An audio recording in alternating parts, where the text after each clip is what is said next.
Hello, everybody. It's Saturday, May the 10th, 2025, and it's springtime. We're going to do a walk around the yard. It's been a long time since we've done it, so I figured that this would be a good time to do it. And we just shot a concert last night. The cameras are out. We'll just do it again. Cindy's helping me here. She's behind the camera. Say hi. Hi. And she's operating the little gimbal, the DJI that has the gimbal on it. So we'll start with the Somerset maple here. This is the tree that this spring, it had a big branch that was coming out of this side, but it wasn't coming out the other side, and it made the tree very lopsided over here. So I cut that branch off that's about that big around and balanced the tree out, and I think it'll come back and fill in properly and look better in the years down the road. If you're looking at the grass, it's kind of tall, but it's the time of year when you have to mow the yard twice a week. So we'll take it from there. We had a little visitor and we don't know how this got here. So I'm gonna go down to the ground here. And somehow or another, we got a robin's egg down here. It's still unbroken, it's still heavy, and it's just laying right there. And yet there's no nest up in the tree, so we don't know where that came from. Somebody must have brought it into the yard and got spooked and took off and left it behind.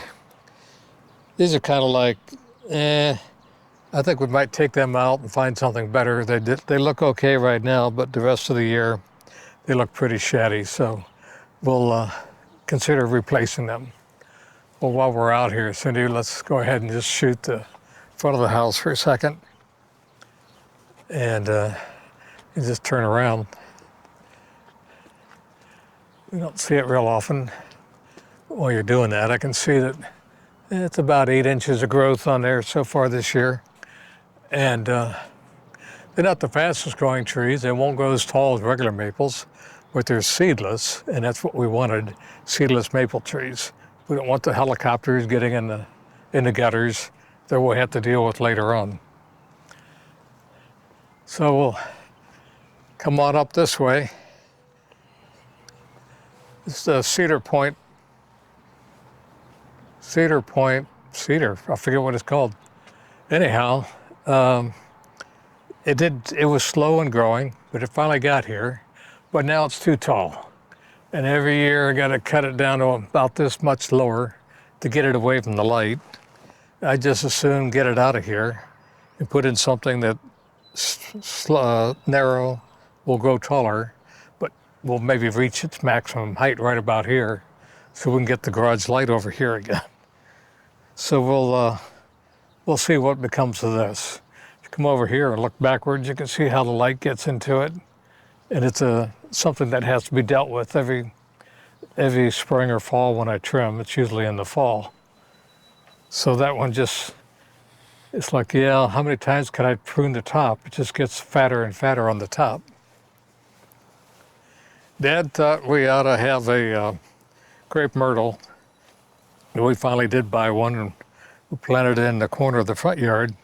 But the winter wind was really strong right there, and it died back every year. And so finally I moved it over here, and it still dies back every year. So every year I cut it back down to about here, and then every year it springs back up and grows again. But I know that in the winter, winds whip through here and this will get cold and die back. So, but it'll get about this tall and be fully flowered. Right on the top is where it flowers. So I expect good results from it. We have 2 Dawn E-Golf redbud trees here. They're more like bushes than they are trees. And this one's looking pretty good. Well, it still has a couple red buds on it right here. And this one got transplanted. It's not doing as good. It was behind the other tree over there. And at one time we thought about moving or putting in a fence, and that fence would come out right through here, and we'd have one red bud on one side, one on the other. So we decided to move it up here. And in the process, we had a lot of dieback. So I keep cutting the dead branches out, and every year more and more pop up. This whole branch, it's got two little tiny things of green on it, so that'll probably be gone by next spring. But it is starting to grow up from the bottom, and eventually it'll kind of fill in again. So Somerset maples. This Somerset maple and two over here were bare root when we planted them. They nothing. It was just bare root right out of the thing.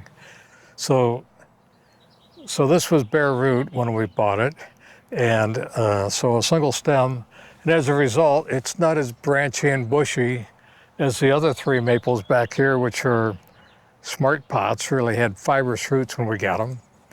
And so I'm not really sure which one's going to be better in the end, taller and thinner, or branchy and bushy. Time will tell. Okay. We did have some really heavy-duty winds this spring, and our old cover just blew away, totally gone. Couldn't find it in the yard or the neighbor's yards anywhere, so we just bought this last week and replaced it. So we have a little smaller garden this year. We've got petunias in the back here. We haven't had them back here. I don't remember if we ever had them back here or not. And this one's is wildflowers. This one's for butterflies, hummingbirds. And so it's just, I'm not really sure what we're gonna get. But I have a book coming from the Missouri Department of Conservation that's 28 pages of wildflowers on the roads of Missouri. So maybe I'll be able to identify them when they come up. All I know is hummingbirds like them. I put this in here so we can kind of check the rain gauge here and measure it up against the one up above, because sometimes the one up above doesn't read anything at all. I come out and shake the pole and then it'll work again. So this is more of a herb garden this year, except for 3 rows of carrots back here. Halfway planted up to here right now. In about another week, I'll plant the other half, and we'll see where it goes. They don't really do well. These they're just not deep enough in here to have a lot of root or hold the moisture well. So it's only that much dirt in here. They dry out quickly. And this thing's 10 years old now. It's going to go by the wayside here pretty soon. It won't be long when it falls, but then I got to put up another pole and deal with the weather vane up there. This is the North Pole, and we think rabbits got it this winter and chewed up the bottom of it, so I put the little fence up, try to let it rejuvenate and come back again. You can see the other people's maple seeds in our yard here. It's what we didn't want to have. So the petunias and the burning bushes, they were cut back down about a foot below that, so they grow rather rapidly and then they slow down. Down here is the fuchsias. These are the wintergreen fuchsias. They don't grow as wide as the giant fuchsias, and they don't grow as tall, but they supposedly stay greener during the depth of the winter, and they're narrower, and we don't have a big yard, so they're suiting our purpose, kind of creating a little windbreak through the back here. And Susan sent us some really heavy-duty winds here this winter, and these two started leaning over like this, and the roots were coming out the back. So I had to get some rebar, put them down, tie them back up. And then last year I took the tyings off that we had, so we tied them back up again. Another red bud this one never got moved, and it's looking pretty good. Down here was blue holly. We've had blue hollies, we've had azaleas, we've had everything here, and everything goes for 1.5 years. And then at the end of the second year, it'll die out. So we figured, well, we're done. We're gonna get a lot of shade in here now. we'll just take it down, mow over it, and let it make it easier to mow going forward. So there's a blue holly, and this blue holly, this one is still with us. This will be in the second year now. So around about August, it'll turn black and die. I can already see it's struggling right now. So it won't be long, it'll be dead. We'll take it out, cut it down level, and go from there. So the maples are now tall enough that when you look through the back windows, and they're now over the top of the windowsills, so we have more privacy in here. It's blocking the morning sun. We can open up the shades all the way again, like we did in the old house. And it's finally blocking the neighbors. And right in between here, we now are actually touching this year for the first time. So these three maple trees will touch each other as they begin to mature, but they're over 50% grown. They're only going to go about another 30%, 40 from where they are now. Oh, here's a good, this fire globe maple. This is the memorial tree, and we don't want to have enough room in the yard to plant a tree for everyone who passes on. So this started with Mom, and everybody who's gone since then. That was a chime from the wind thing. And everyone who's gone since then is just dedicated to this tree. So when you get here at the right time of day and you catch the sunlight at the right time, it's a backlight, you can see how bright and red it gets, a really brilliant red, as opposed to a duller red down here that's not in the sunlight right now. But if I were to lift that up, well, I guess the ones on the top do a little better. Well, it does have little bitty seeds on it right here. Okay. Another Donny Gulf Redbud. It's been transplanted, but it's doing very well. So it's just the one that really doesn't do well.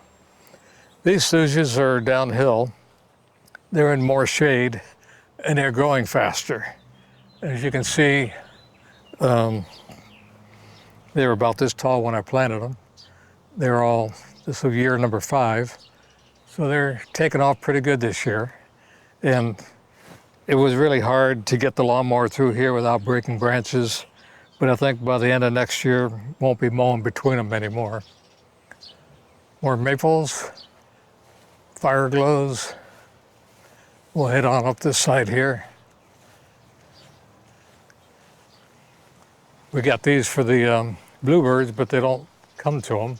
They're just full of those European sparrows.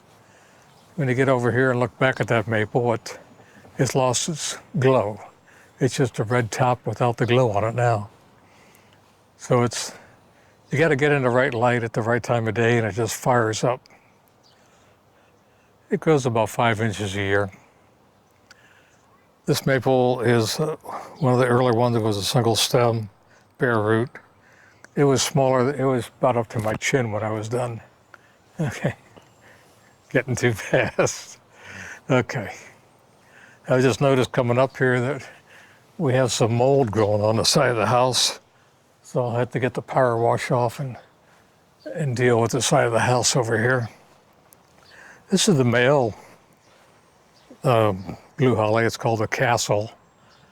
And you need the male blue holly to pollinate the other blue hollies in the yard. So otherwise we just have flowers and no berries. So this makes the berries, this one. It's slow growing. It's not as fast as the others. But it doesn't die. It lives and doesn't die. Here's our North Pole. This is the first North Pole we planted. And this whole flower bed has been done many times. But now it's up over the gutters here. And it's up higher than we can decorate and put lights on during the wintertime. With a little ladder, I can get about another 2 feet up from this, but then it's like, it's really hard to throw the lights up there and get it on evenly. So we just stop there and call it quits. So you can see better here the balance, how the tree looks a little more naturally shaped now that big branch that went to nowhere is stuck out there.